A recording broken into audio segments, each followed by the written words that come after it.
जय हिंद। कैसे हैं आप? एक बार फिर आपके अपने चैनल गुरु गंगा में आपका हार्दिक स्वागत है। आज के वीडियो में हम लोग भारतीय संसद पर आधारित प्रैक्टिस सेट को यानी टेस्ट सीरीज को हल करने वाले हैं। इससे संबंधित प्रश्न TGT, PST, UP PSC, UPSC, UP triple SC, BEO और यूजीसी नेट, इस तरीके के बहुत इंपॉर्टेंट प्रतियोगी परीक्षाओं में पूछे जाते हैं। आरआरबी भुवनेश्वर, आरआरबी जम्मू, चेन्नई, इसमें भी पूछे गए हैं। यूपी पीसीएस के भी प्रश्न पूछे हैं, आईएएस में भी पूछे गए हैं। तो बहुत इंपॉर्टेंट वीडियो होने वाला है, आप इसको ध्यान से देखेंगे। तो चलिए शुरू करते हैं आज की इंपॉर्टेंट कक्षा। तो चलिए सबसे पहला प्रश्न देखते हैं। पहला प्रश्न है, भारत की संघीय व्यवस्थापिका को किस नाम से जाना जाता है? ए लोकसभा, बी राज्यसभा, सी प्रतिनिधि सभा, डी संसद। तो आप बताएं, भारत की संघीय व्यवस्थापिका को किस नाम से जाना जाता है? जी संसद, बिल्कुल सही उत्तर है। भारतीय संसद के कितने सदन हैं? 1, 2, 3, 4। बिल्कुल सही उत्तर है। भारतीय संसद के 2 सदन हैं। संसद के किस सदन को प्रतिनिधि सभा भी कहा जाता है? ए लोकसभा को, बी राज्यसभा को, सी उपर्युक्त दोनों को, डी इनमें से किसी को नहीं। तो प्रतिनिधि सभा कहा जाता है लोकसभा को। ठीक है, 2 सदन है, एक लोकसभा एक राज्यसभा, तो प्रतिनिधि सभा कहा जाता है लोकसभा को। आगे चलिए। संसद का लोकप्रिय सदन है? ए लोकसभा, बी राज्यसभा, सी उपर्युक्त दोनों, डी इनमें से कोई नहीं। ए बिल्कुल सही उत्तर है, लोकसभा। पांचवा देखिए, संसद का स्थानीय सदन है? ए लोकसभा, बी राज्यसभा, सी उपर्युक्त दोनों, डी कहता है इनमें से कोई नहीं। संसद का स्थायी सदन, हाँ संसद का स्थायी सदन है राज्यसभा। क्या है? राज्यसभा। बी बिल्कुल सही उत्तर है। भारतीय संसद बनती है? ए केवल लोकसभा द्वारा, बी राज्यसभा एवं लोकसभा के द्वारा, सी लोकसभा एवं राष्ट्रपति के द्वारा, डी कहता है लोकसभा, राज्यसभा एवं राष्ट्रपति के द्वारा।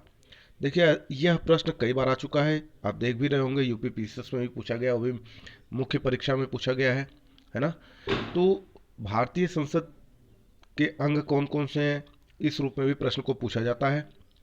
तो इसका जो सही उत्तर है वह है लोकसभा, राज्यसभा एवं राष्ट्रपति के द्वारा भारतीय संसद का निर्माण होता है। यह भारतीय संसद के अंग हैं, भारतीय संसद इन्हीं से बनती है। कुछ लोग 2 को ही बताते हैं, लेकिन राष्ट्रपति भी उसमें रहना चाहिए, है ना। आगे देखिए, निम्नलिखित में से किसे संसद का अभिन्न भाग कहा जाता है? ए लोकसभा, बी राज्यसभा, सी राष्ट्रपति और डी उपराष्ट्रपति। तो संसद का अभिन्न भाग होता है राष्ट्रपति, ठीक ना। निम्नलिखित में से कौन संसद का अनन्य भाग नहीं है? ए राष्ट्रपति, बी उपराष्ट्रपति, सी लोकसभा, डी राज्यसभा। ये यूपी पीसीएस 2004 का प्रश्न है, मेंस में पूछा गया है, तो बहुत इंपॉर्टेंट प्रश्न इसमें शामिल है। इस वीडियो को आखिरी तक जरूर देखिएगा, किसी भी परीक्षा में आपको मिल सकते हैं, है ना। तो 8 का सही उत्तर क्या होगा? जी हाँ, अनन्य भाग उपराष्ट्रपति नहीं है ना, बाकी तीनों हैं। आगे देखते हैं। भारत के संविधान में कहा गया है कि भारत की संसद के 3 अंग होते हैं। इनमें से एक अंग है लोकसभा, दूसरा अंग है राज्यसभा, जबकि तीसरा अंग है, क्या है वह आपको बताना है। ए राष्ट्रपति, बी उपराष्ट्रपति, सी प्रधानमंत्री, डी लोकसभा अध्यक्ष। तो तीसरा अंग है राष्ट्रपति, बिल्कुल सही उत्तर है। भारतीय संसद के कितने अंग हैं? ए 2, बी कहता है 3, सी ऑप्शन कहता है 4 और डी कहता है 1। तो भारतीय संसद के कितने अंग, अभी हम लोग चर्चा कर रहे थे थोड़ी देर पहले, आरआरबी में पूछा गया। जी बिल्कुल सही है। तो भारतीय संसद के 3 अंग है, बी आंसर बिल्कुल सही है। लोकसभा, राज्यसभा और राष्ट्रपति, ये 3 अंग है। आगे देखिए, भारतीय संविधान के किस अनुच्छेद में कहा गया है कि संघ के लिए एक संसद होगी जो राष्ट्रपति और 2 सदनों से मिलकर बनेगी? ए अनुच्छेद 74, बी अनुच्छेद 79, सी अनुच्छेद 80, डी अनुच्छेद 85। तो सही उत्तर बताएं। अनुच्छेद 79 में कहा गया है, बी ऑप्शन बिल्कुल सही है, दूसरा सही है। निम्नलिखित कथनों में कौन असत्य है? ए लोकसभा को संसद का प्रथम सदन कहा जाता है, बी राज्यसभा को संसद का द्वितीय सदन कहा जाता है, सी राज्यसभा एक अस्थायी सदन है, डी लोकसभा संसद का लोकप्रिय सदन है। तो इसमें तीन आंसर बिल्कुल सही है, एक असत्य है वह बताना है आपको। तो आप जानते हैं सी ऑप्शन बिल्कुल सही है तीसरा इस प्रश्न के लिए। राज्यसभा एक स्थायी सदन है, जबकि इसमें लिखा गया है राज्यसभा एक अस्थायी सदन है ना। तो सी बिल्कुल सही है। निम्नलिखित कथनों में कौन सही है? ए लोकसभा भारतीय जनता की प्रतिनिधि सभा है, बी राज्यसभा संसद का उच्च सदन है, सी राज्यसभा राज्यों का प्रतिनिधित्व करता है, और डी उपर्युक्त सभी। तो कौन सही है वो बताएं। जी हाँ, उपर्युक्त सभी, तीनों सही है। आगे देखिए, संसद का निम्न सदन एवं उच्च सदन क्रमशः है। आपको ये बताना है कि कौन निम्न सदन है कौन उच्च सदन है ना, क्रम से। ए कहता है राज्यसभा एवं लोकसभा, मतलब निम्न सदन राज्यसभा और उच्च सदन लोकसभा। बी लोकसभा एवं राज्यसभा। सी कहता है लोकसभा एवं विधानसभा। डी कहता है राज्यसभा एवं विधानसभा। तो सही उत्तर क्या है? जी हाँ, अगर क्रम से देखा जाए तो बी ऑप्शन बिल्कुल सही है, पहले निम्न सदन फिर उच्च सदन। तो लोकसभा निम्न सदन होती है, राज्यसभा उच्च सदन कहलाती है। आगे देखिए, संसद को भंग करने के लिए कौन सक्षम है? ए राष्ट्रपति, बी उपराष्ट्रपति, सी प्रधानमंत्री और डी राज्यपाल। तो संसद को भंग करने में राष्ट्रपति सक्षम होता है, ए ऑप्शन बिल्कुल सही है। भारतीय संसद की संप्रभुता प्रतिबंधित है। ए भारत के राष्ट्रपति की शक्तियों से, बी न्यायिक समीक्षा से, सी विपक्षी दल के नेताओं से, डी भारत के प्रधानमंत्री की शक्तियों से। तो बताएं। जी हाँ, न्यायिक समीक्षा से भारतीय संसद की संप्रभुता प्रतिबंधित है, न्यायिक समीक्षा से, बिल्कुल सही उत्तर है। संसद के कितने सत्र होते हैं? ए बजट सत्र, बी मानसून सत्र, सी शीतकालीन सत्र, डी उपर्युक्त सभी। तो आप उत्तर जानते हैं। जी हाँ, उपर्युक्त सभी, ये तीनों सत्र होते हैं, बजट सत्र, मानसून सत्र और शीतकालीन सत्र। आगे चलिए, 18वां प्रश्न बहुत इंपॉर्टेंट है, आप देख रहे होंगे बीपीएससी, आरआरबी, एएसएम, जीजी, आरआरबी, गुवाहाटी, जीजी, एसएससी, है ना, कई में पूछा गया है। तो देखिए, संसद के दो क्रमिक अधिवेशनों के बीच अधिकतम कितने समयांतराल की अनुमति है? तो सही उत्तर क्या है वो आपको बताना है। पहला कहता है 4 माह, बी कहता है 6 माह, सी कहता है 8 माह और डी कहता है 9 माह। तो बी ऑप्शन, दूसरा ऑप्शन बिल्कुल सही है, 6 माह की अनुमति है ना। अब चलते हैं अगले प्रश्न की ओर। अगला प्रश्न आपके सामने है। अगला प्रश्न कहता है, संसद के दोनों सदनों का संयुक्त अधिवेशन आयोजित होता है। पहला भारत के राष्ट्रपति के निर्वाचन के लिए, दूसरा भारत के उपराष्ट्रपति के निर्वाचन के लिए, तीसरा संविधान में संशोधन से संबंधित विधेयक को पारित करने के लिए, चौथा एक ऐसे विधेयक पर विचार करने और उसे पारित करने के लिए जिस पर दोनों सदनों में मतभेद हो। आपको ये बताना है कि जो नीचे ऑप्शन ABC करके दिए गए हैं, इन ABCD में से कौन सा सही है ना। तो आप इसको ध्यान से देखें और सही उत्तर देने का प्रयास करें। तो देखिए, ऊपर का जो तीनों है वह सुटेबल नहीं है। चौथा जो लिखा हुआ है, एक ऐसे विधेयक पर विचार करने और उसे पारित करने के लिए जिस पर दोनों सदनों में मतभेद हो, है ना, इसी के लिए दोनों सदनों का संयुक्त अधिवेशन संसद के दोनों सदनों का बुलाया जाता है। तो केवल 4 सही है ना, केवल 4। डी ऑप्शन बिल्कुल सही है, डी ऑप्शन बिल्कुल सही है, केवल 4। भारतीय संसद के दोनों सदनों की संयुक्त बैठक किस संबंध में होती है? ए संविधान संशोधन विधेयक, बी वित्त विधेयक, सी साधारण विधेयक, डी भारत के उपराष्ट्रपति का निर्वाचन। तो आप बताएं। जी हाँ, बिल्कुल सही उत्तर है आपका, सी ऑप्शन बिल्कुल सही है, साधारण विधेयक। ठीक है, साधारण विधेयक के संबंध में होती है। 21वां देखिए, साधारण विधेयक से संबंधित गतिरोध को दूर करने के लिए संसद के दोनों सदनों को संयुक्त बैठक कौन बुलाता है? ए राष्ट्रपति, बी मंत्रिपरिषद, सी लोकसभा अध्यक्ष और डी राज्यसभा का सभापति। तो यह बैठक बुलाता है राष्ट्रपति, ए ऑप्शन बिल्कुल सही है। 22वां देखिए, लोकसभा व राज्यसभा की संयुक्त बैठक कब होती है? ए राष्ट्रपति जब बुलाए, बी लोकसभा एवं राज्यसभा में मतभेद होने पर, सी संसद का सत्र शुरू होने पर, और डी कहता है इनमें से कोई नहीं। तो 22वें का जी हाँ, बी ऑप्शन बिल्कुल सही है। लोकसभा एवं राज्यसभा में जब मतभेद होता है किसी मुद्दे पर तो संयुक्त बैठक आयोजित होती है। संसद के दोनों सदनों के साथ साथ बैठने पर निम्न होता है, क्या होता है वो आपको बताना है।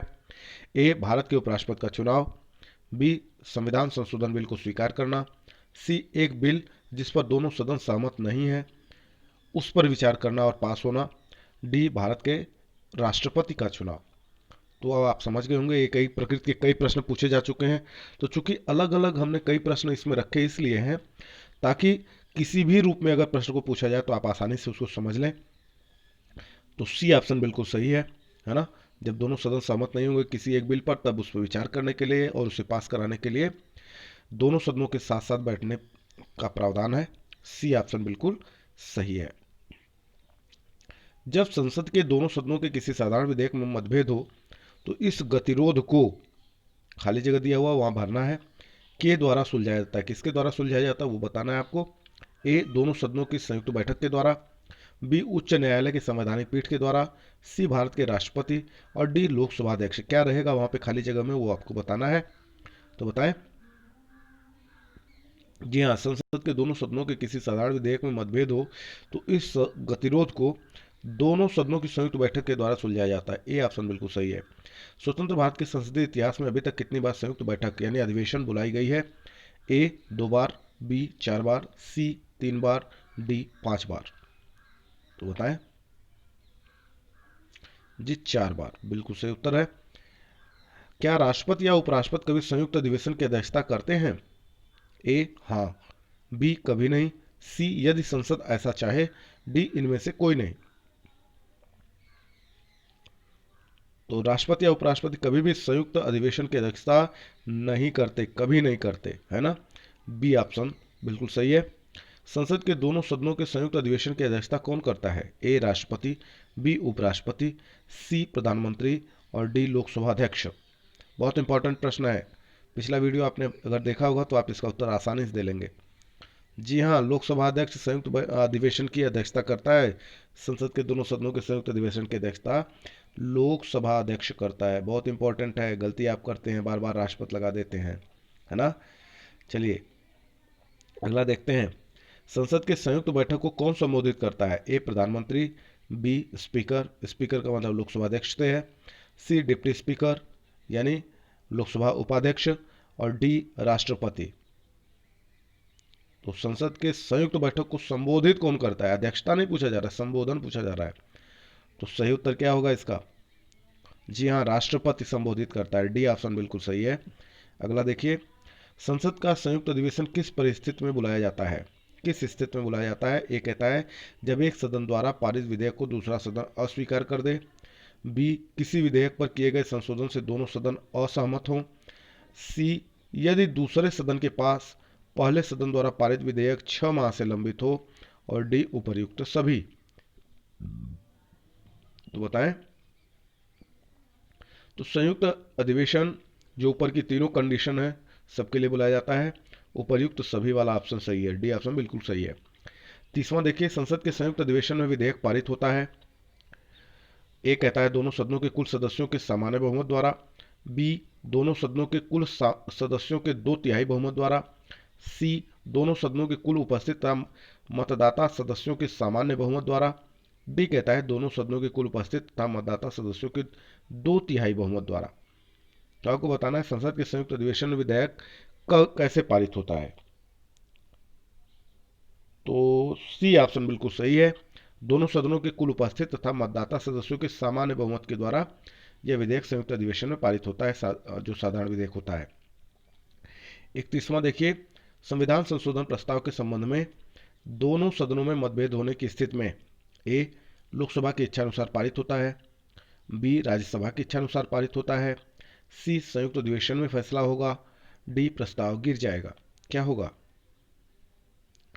देखिए, संविधान संशोधन प्रस्ताव के संबंध में दोनों सदनों में यदि मतभेद होता है तो ऐसी स्थिति में जो प्रस्ताव होता है वो गिर जाएगा, है ना। तो डी ऑप्शन बिल्कुल सही है, चौथा बिल्कुल सही है।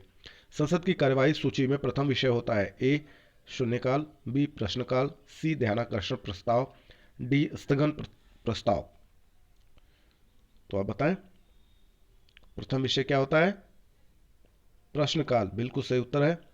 कौन सी प्रथा संसदीय प्रणाली को भारत की देन है? इंपॉर्टेंट प्रश्न है ये भी। ए शून्यकाल, बी कटौती प्रस्ताव, सी स्थगन प्रस्ताव और डी कहता है मंत्रालयों की मांगों का गिलोटिन किया जाना। आईएएस का प्रश्न है भाई, बताएं। तो ए शून्यकाल भारत की देन है, संसदीय प्रणाली को भारत की देन है शून्यकाल। ए ऑप्शन बिल्कुल सही है। 34वां देखते हैं, संसद के किसी सदस्य की सदस्यता तब समाप्त समझी जाती है यदि वह बिना सदन को सूचित किए अनुपस्थित रहता है। कितने दिन? ए 60 दिन, बी 90 दिन, सी 120 दिन और डी 150 दिन। तो सही उत्तर क्या है? आईएएस एमपी पीसीएस सब में पूछा गया है। 60 दिन बिल्कुल सही उत्तर है आपका। आगे चलिए, एक वर्ष में कम से कम कितनी बार संसद की बैठक होना आवश्यक है? यूपीपीएससी का प्रश्न है। ए एक बार, बी कहता है 2 बार, सी कहता है 3 बार, डी कहता है 4 बार। तो कम से कम कितनी बार एक वर्ष के अंदर संसद की बैठक होना आवश्यक है आपको बताना है, बताएं। बी बिल्कुल सही उत्तर है, 2 बार, कम से कम 2 बार जरूर होना चाहिए। आगे चलिए, अगला प्रश्न है, आईएएस का प्रश्न है भाई, बहुत इंपॉर्टेंट। एक साड़ी दी हुई है, उसको आपको ध्यान देना है। लिखा हुआ है भारत की संसद, उसके 2 भाग हैं, एक तरफ राज्यसभा एक तरफ लोकसभा। और फिर राज्यसभा वाले में लिखा हुआ है कि 250 से अनधिक सदस्य, मतलब राज्यसभा में 250 से अधिक सदस्य नहीं है, नहीं हो सकते। और उसमें भी 2 पार्ट बनाया हुआ है, एक तरफ लिखा है 12 नाम निर्देशित, यानी यह मनोनीत किया जाता है 12 राष्ट्रपति के माध्यम से। और शेष जो है 238 से अनधिक राज्यों और संघ राज्य क्षेत्रों के प्रतिनिधि ये होंगे, है ना। तो ये टोटल मिला के 250 हो जाएंगे। लोकसभा वाले में पार्ट में आप आएंगे तो वहाँ देखेंगे कि लोकसभा, उसके नीचे लिखा हुआ है 552 से अनधिक सदस्य, मतलब लोकसभा में अधिकतम सदस्यों की संख्या कितनी हो सकती है? 552।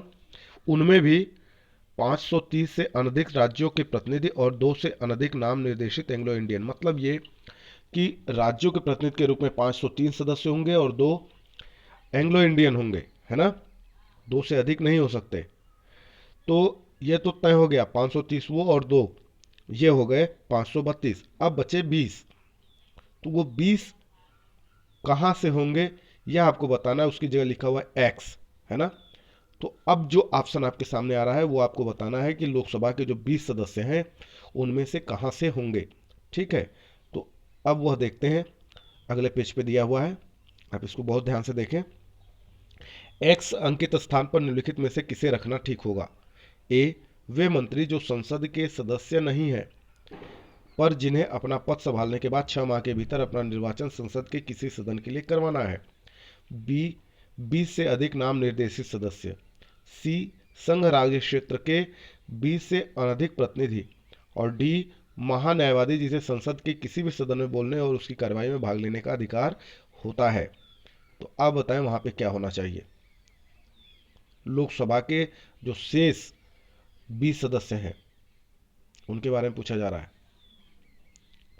जी हाँ, चूंकि राज्यों के प्रतिनिधि के बारे में बात तो हो गई कि 530 से अधिक नहीं होंगे, 530 तक होंगे, 2 एंग्लो इंडियन होंगे। अब जो बचा हुआ है संघ राज्य क्षेत्र, इसे आप केंद्र शासित प्रदेश भी कह लेते हैं। तो संघ राज्य क्षेत्र से 20 से 20 तक प्रतिनिधि होंगे, है ना, 20 सदस्य होंगे ज़्यादा से ज़्यादा। सी आंसर बिल्कुल सही है।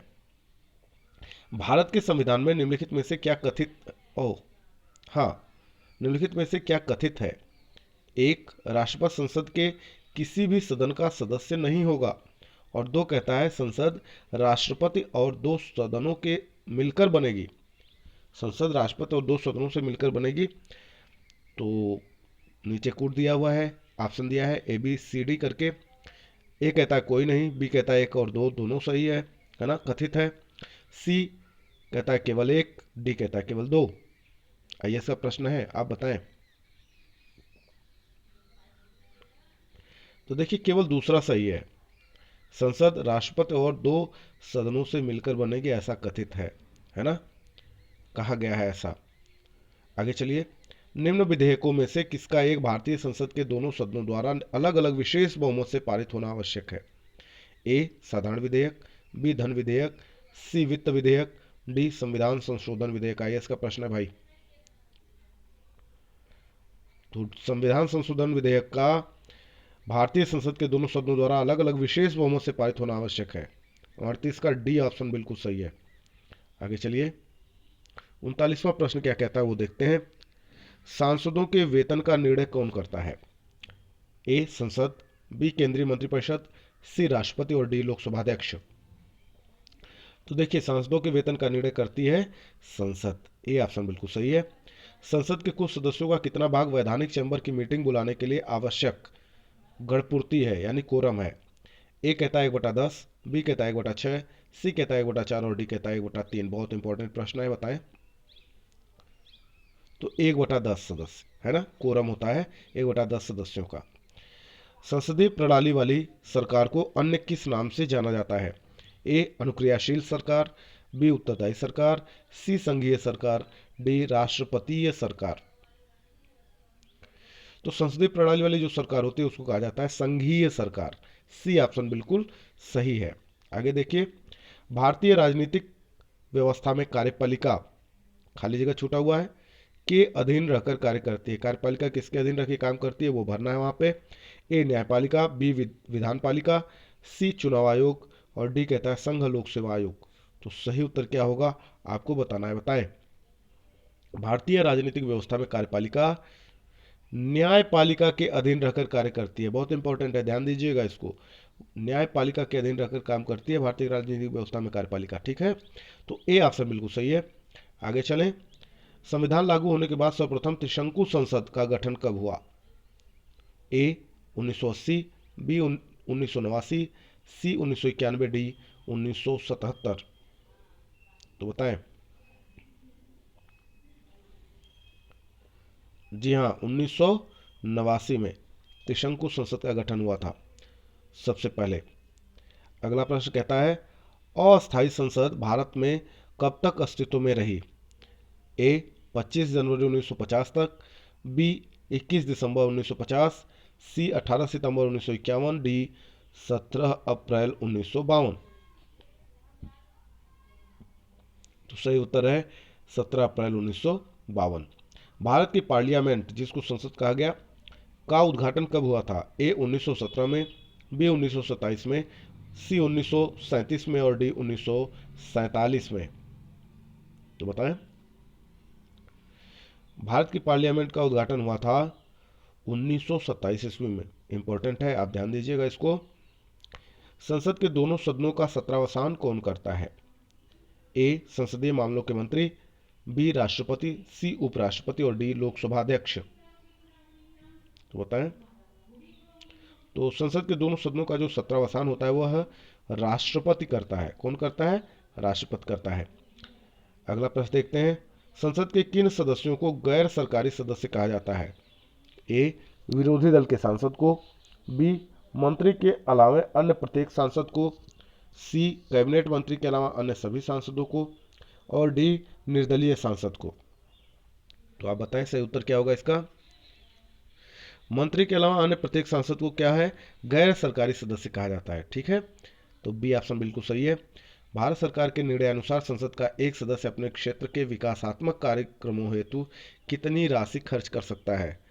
तो अब तो ये बदल चुका है ना। तो इसको आप अपने हिसाब से उत्तर देने का प्रयास करेंगे कमेंट बॉक्स में, है ना। जो ऑप्शन इसमें दिए गए हैं वो आज की डेट में सही नहीं है। तो आप बताएंगे कि संसद का एक सदस्य अपने क्षेत्र के विकासात्मक कार्यों के लिए कितनी राशि खर्च कर सकता है, ठीक है। कमेंट बॉक्स में आप उसका उत्तर देंगे। आगे चलिए। किसी संसद सदस्य की अयोग्यता के संबंध में निर्णय कौन करता है? ए अध्यक्ष, बी अध्यक्ष या सभापति, सी राष्ट्रपति, डी उपरोक्त में से कोई नहीं। तो किसी संसद सदस्य की अयोग्यता के संबंध में निर्णय करना है, कौन करेगा? तो संसद सदस्य की अगर बात होगी तो यह निर्णय करेगा राष्ट्रपति। सी ऑप्शन बिल्कुल सही है। और अब देखते हैं आज का अंतिम प्रश्न। भारत की संचित निधि से धन निर्गम पर किसका नियंत्रण है? भारत की संचित निधि से धन निर्गम पर किसका नियंत्रण है? ए महानियंत्रक एवं महालेखा परीक्षक, बी भारत के वित्त मंत्री, सी अधिकृत मंत्री और डी कहता है संसद। यूपीपीसीएस का प्रश्न है, तो आप बताएं। जो भारत की संचित निधि होती है उसके धन निर्गम पर संसद का नियंत्रण है। डी ऑप्शन बिल्कुल सही है, चौथा ऑप्शन बिल्कुल सही है। तो इस प्रकार से यह वीडियो पूरा हुआ। यदि यह वीडियो आपको पसंद आता है इसे लाइक जरूर करें, अपने मित्रों में शेयर करना ना भूलें और चैनल पर नए चैनल को सब्सक्राइब करके बेल आइकन को प्रेस कर दीजिए ताकि प्रत्येक इंपॉर्टेंट वीडियो की नोटिफिकेशन आपको समय से मिलती रहे। और इस तरीके के बहुत सारे अलग अलग विषयों के प्रैक्टिस सेट और अलग अलग विषयों के वीडियोज इस वीडियो के डिस्क्रिप्शन बॉक्स में दिए गए हैं। आप वहां पे जाकर भी प्रैक्टिस सेट कॉल कर सकते हैं, टेस्ट सीरीज कॉल कर सकते हैं और अलग अलग वीडियो के द्वारा अपनी तैयारी भी कर सकते हैं। तो चलिए फिर मिलते हैं अगले इंपॉर्टेंट वीडियो में, तब तक के लिए आप सभी लोगों को जय हिंद।